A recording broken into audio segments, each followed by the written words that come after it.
पढ़ते हैं वाक्य के बारे में। वाक्य दो प्रकार के होते हैं। पहला है अर्थ के आधार पर और दूसरा है रचना के आधार पर। तो सबसे पहले हम अर्थ के आधार पर वाक्य पढ़ेंगे। तो चलिए आइए इसके भेद देखते हैं और परिभाषा। जैसा कि मैंने अभी बताया कि वाक्यों को दो भागों में विभाजित किया गया है, अर्थ के आधार पर और रचना के आधार पर। पहला है अर्थ के आधार पर वाक्य भेद। जिस वाक्य में कोई सूचना दी जाए या नकारात्मकता का भाव हो, प्रश्न पूछे जाएं या विस्मय आश्चर्य प्रकट किया जाए, काम करने का आदेश दिया जाए या कोई इच्छा जताई जाए, प्रकट की जाए, वहां पर हमेशा अर्थ के आधार पर ही भेद होता है। अब अर्थ के आधार पर 8 भेद होते हैं। नंबर 1 विधानवाचक वाक्य, नंबर 2 प्रश्नवाचक वाक्य, नंबर 3 आज्ञावाचक वाक्य, नंबर 4 संदेहवाचक वाक्य, नंबर 5 नकारात्मक वाक्य, नंबर 6 इच्छावाचक वाक्य, नंबर 7 विस्मयवाचक वाक्य या विस्मयादिवाचक वाक्य, नंबर 8 संकेतवाचक वाक्य। अब चलिए एक एक करके इनके बारे में जानते हैं। तो सबसे पहला है हमारे पास विधानवाचक वाक्य। तो विधानवाचक वाक्य की पहचान क्या है, यह किस प्रकार से पढ़े जाते हैं, सीखे जाते हैं, कैसे किसी वाक्य में पहचान करें कि यह विधानवाचक है या नहीं। तो आइए जानते हैं।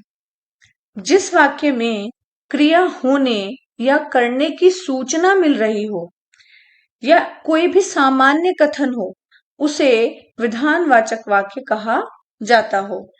विधानवाचक वाक्य को सकारात्मक वाक्य भी कहते हैं, क्योंकि इस प्रकार के वाक्य में जो बात कही जाती है वैसा ही मान भी लिया जाता है। अर्थात विधानवाचक के वाक्यों की जो पहचान है वह यह है कि इन वाक्यों में जो बात बोली जाती है उस बात को, वह बात सकारात्मक होती है और उस बात को ज्यों का त्यों मान भी लिया जाता है।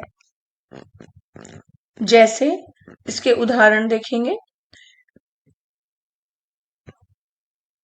पक्षी घोंसले से उड़ चुके हैं। कविता ने पाठ याद कर लिया है। नदी में बाढ़ आई है। विजया ने दौड़ में प्रथम स्थान प्राप्त किया है। अर्थात ये सभी वाक्य जो हैं वो हमें विधानवाचक वाक्य के बारे में बताते हैं। अर्थात इसमें सकारात्मकता की बात है और जो का त्यों जो भी हुआ है हमने वो मान लिया है, यानी इसमें क्रिया के बारे में, सामान्य क्रिया की बात हो रही है। तो नंबर 2 है हमारा नकारात्मक या निषेधात्मक वाक्य। इसमें आपको इसके नाम से ही समझ में आ जाता है कि नहीं का प्रयोग होता है, मतलब जो काम ना किया जाए या काम ना करने की स्थिति है ना, क्योंकि पहले ही हमने बोला है इसका नाम ही है निषेधात्मक या नकारात्मक वाक्य। तो इस वाक्य में क्या होता है, जिन वाक्यों से क्रिया के ना होने का या ना किए जाने का भाव प्रकट होता है उन्हें नकारात्मक या निषेधात्मक वाक्य कहते हैं। ये आसान है बहुत इनकी पहचान करना, क्योंकि इनकी पहचान करने के लिए या तो नहीं लगा होगा या फिर मत करो, ऐसा मत करो, यहाँ मत बैठो, इधर मत जाओ, मुझे यह कार्य नहीं करना, मैं नहीं करूंगा, ये सारे शब्द जो हैं वो नकारात्मक वाक्य के अंतर्गत आते हैं। जैसे पक्षी घोंसले से नहीं उड़े हैं। कविता ने पाठ नहीं याद किया है। नदी में बाढ़ नहीं आई है। ऐसी सर्दी में बाहर मत जाओ। रोहन धूप में न निकलना। अब ये जो न आया है ये भी नकारात्मक वाक्य के अंतर्गत ही आएगा। तो आप ऐसे वाक्यों का ध्यान रखें जहां पर इस प्रकार के शब्द दिए जाएं, नहीं, मत, न। इन शब्दों के माध्यम से आप आसानी से पहचान कर सकते हैं कि ये एक नकारात्मक वाक्य है। अब देखिए नंबर 3 है प्रश्नवाचक वाक्य। अब प्रश्नवाचक वाक्य भी आसान है, इसमें भी आपको समझ आया होगा कि प्रश्न पूछे जाते हैं जिनमें, है ना, तो ये भी बहुत आसान है। परिभाषा देखते हैं। जिन वाक्यों में प्रश्न पूछा जाता है तथा जिनमें कुछ उत्तर पाने की जिज्ञासा रहती है, वहां पर प्रश्नवाचक वाक्य होता है या वो प्रश्नवाचक वाक्य कहलाते हैं। जैसे इनमें कौन कौन से शब्दों का प्रयोग किया जाता है? क्या, कब, क्यों, कैसे, कौन, किसे, किसका आदि प्रश्नवाचक शब्द देखकर ही आप पता लगा सकते हैं कि ये प्रश्नवाचक वाक्य हैं। और दूसरी पहचान, वाक्य के जो अंत में लगता है यह चिन्ह, प्रश्नवाचक चिन्ह, इसको देखकर भी आप इस वाक्य की पहचान कर सकते हैं। अर्थात वाक्य के अंत में लगे प्रश्नवाचक चिन्ह के द्वारा भी वाक्य की पहचान की जा सकती है। अब इसके उदाहरण देखते हैं। जैसे ऐसी धूप में बाहर कौन खड़ा है? देखिए, कौन शब्द आया है और प्रश्नवाचक चिन्ह लगा है। रमा कब आई? तुम कल विद्यालय क्यों नहीं आए? कल तुमने क्या क्या खाया था? विक्रम किसकी राह देख रहा है? अब इन सारे वाक्यों में देखिए प्रश्न भी पूछा गया है और पीछे प्रश्नवाचक चिन्ह भी लगा हुआ है, इसलिए सभी वाक्य प्रश्नवाचक वाक्य हुए। तो इसकी पहचान थोड़ा ज्यादा आसान है, इसे आसानी से आप कर पाएंगे। अगला देखते हैं आज्ञावाचक वाक्य। जिन वाक्यों में आज्ञा या अनुमति लेने देने का भाव प्रकट होता है, उसे आज्ञावाचक वाक्य कहते हैं। इन वाक्यों का दूसरा नाम आज्ञा सूचक या विधिवाचक भी होता है। अर्थात आपको यदि आज्ञा सूचक या विधिवाचक भी कहीं या आज्ञावाचक वाक्य लिखे हुए मिले तो सबका मतलब एक ही है, उन्हें पढ़कर कंफ्यूज नहीं होना कि ये कौन सा वाक्य पूछ लिया है। तो देखिए इसके कुछ उदाहरण। किताब के पेज मत फाड़ो, अब पढ़ने बैठ जाओ, दीवारों को साफ कर दो, अपने जन्मदिन पर एक पौधा लगाना। मतलब इनमें सब में आप देखेंगे आज्ञा दी गई है, बताया गया है यह काम कल तक जरूर पूरा कर देना। यानी आज्ञावाचक वाक्य अर्थात जिन वाक्यों में आज्ञा, अनुमति लेने का, या तो आप किसी से ले रहे हैं अनुमति या फिर आप किसी को दे रहे हैं, तो उन वाक्यों को आज्ञावाचक या आदेशात्मक वाक्य भी कहा जाता है। अब देखिए अगला है आपका इच्छावाचक वाक्य। इच्छा यानी जो आपकी विश होती हैं, इच्छाएं होती हैं, या फिर आप दूसरों के लिए भी जो इच्छाएं प्रकट करते हैं। परिभाषा देखते हैं। जिन वाक्यों में वक्ता अर्थात कहने वाला उसकी इच्छा, कामना, आशीर्वाद आदि का भाव दिखाई देता है या प्रकट होता है, उन्हें इच्छावाचक वाक्य कहते हैं। जैसे मित्र जन्मदिन की ढेर सारी बधाइयां, आप यहाँ बधाई दे रहे हैं।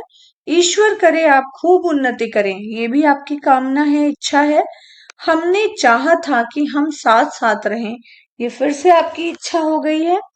काश इस समय सुमन साथ होती, मैं चाहता हूं कि सभी स्वस्थ हों। ये सभी वाक्य किसकी तरफ इशारा कर रहे हैं? ये सभी इच्छा और कामना की या आशीर्वाद की तरफ इशारा कर रहे हैं, तो इसीलिए इन्हें इच्छावाचक के अंतर्गत रखा जाएगा। अगला देखिए, ये है आपका विस्मयवाचक वाक्य। विस्मय अर्थात आश्चर्य, ये हम पहले विस्मय आदि बोधक के रूप में भी पढ़ चुके हैं, आसान है यह बहुत। विस्मय का अर्थ होता है आश्चर्य करना। जिन वाक्यों से आश्चर्य, हर्ष, घृणा, प्रसन्नता, शोक, दुख, भय आदि भावों की अभिव्यक्ति होती है, उन्हें विस्मयवाचक वाक्य कहा जाता है या उन्हें विस्मयवाचक वाक्य कहते हैं। इन वाक्यों का दूसरा नाम उद्गारवाचक वाक्य भी है।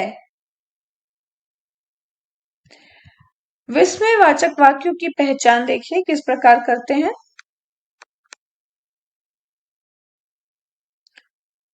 विस्मयवाचक वाक्यों की पहचान इनमें वाक्यों में अहो, आहा, हाय, छी, अरे आदि देखकर ऐसे शब्दों की पहचान की जा सकती है। वाह, कितनी सुंदर तस्वीर है ना। ऐसे जब हम बोलते हैं, आश्चर्यचकित होते हैं किसी भी चीज को देखकर, तो वहां पर आपका विस्मयवाचक वाक्य होता है। ऐसे शब्दों या वाक्य के अंत में विस्मयवाचक चिन्ह भी लगा रहता है। अब देखिए, ये जो चिन्ह है, ये विस्मयादि बोधक चिन्ह, विस्मयवाचक चिन्ह कहलाता है। तो इसमें आप इससे भी इस चिन्ह के द्वारा भी आप आसानी से वाक्यों की पहचान कर सकते हैं। अरे कितना विशाल मैदान है, ओह तुम आ गए, आहा कित इतना सुंदर फूल देखकर मन प्रसन्न हो उठा, सावधान ट्रक आ रहा है, छी नाले के पास बड़ी बदबू थी। तो ये सभी वाक्य आपके विस्मयवाचक वाक्य कहलाते हैं। अगला है आपका संदेहवाचक वाक्य। संदेह यानी डाउट, इसमें भी थोड़ा आसानी से आप पहचान कर सकते हैं। जिन वाक्यों की क्रिया पूर्ण होने में अर्थात पूरी होने में संदेह होता है, आपको श्योरिटी ना हो, उन्हें संदेहवाचक वाक्य कहते हैं। अब देखिए, संदेहवाचक वाक्यों की पहचान कैसे करेंगे। इनके अंत में होगी, होगा, होंगे आदि लगा होता है। शायद, संभवतः यानी श्योरिटी की कमी है, आप पूरी रूप से आश्वस्त नहीं है कि ये कार्य हो पाएगा कि नहीं। जैसे शब्द देखकर आप इनकी पहचान कर सकते, आसानी से कर सकते हैं। इनके उदाहरण देख लेते हैं।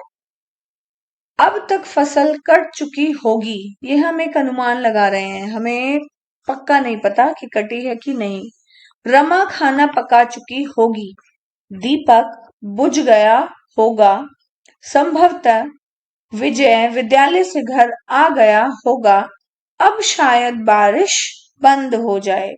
तो ये वाक्य आपका किसमें आएगा, संदेहवाचक के अंतर्गत आएंगे।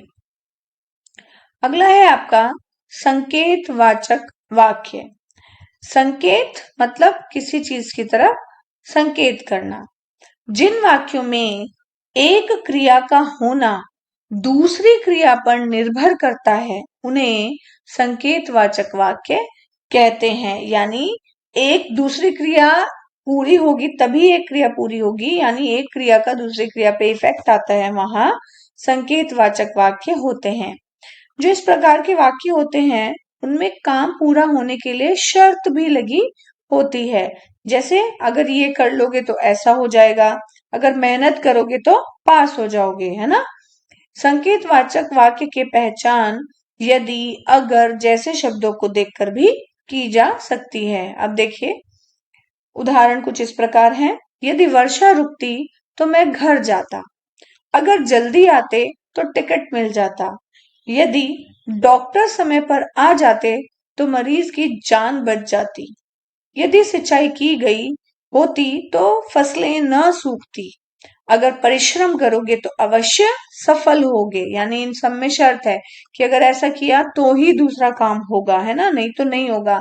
यानी एक क्रिया का पूरा होना पहली क्रिया पे डिपेंड करता है हमेशा। तो इनसे हम आसानी से पता लगा सकते हैं कि किस प्रकार आप इनको पहचानेंगे। तो ये थे आपके वाक्य के भेद, ये आपके वाक्य के 8 भेद हुए। मुझे उम्मीद है कि आप सभी को ये बहुत ही अच्छे से समझ में आ गए होंगे, आपको इनमें कोई परेशानी नहीं होगी। आप इनके उदाहरण दोबारा से देख लीजिए, पढ़ लीजिए और प्रैक्टिस कीजिए। धन्यवाद।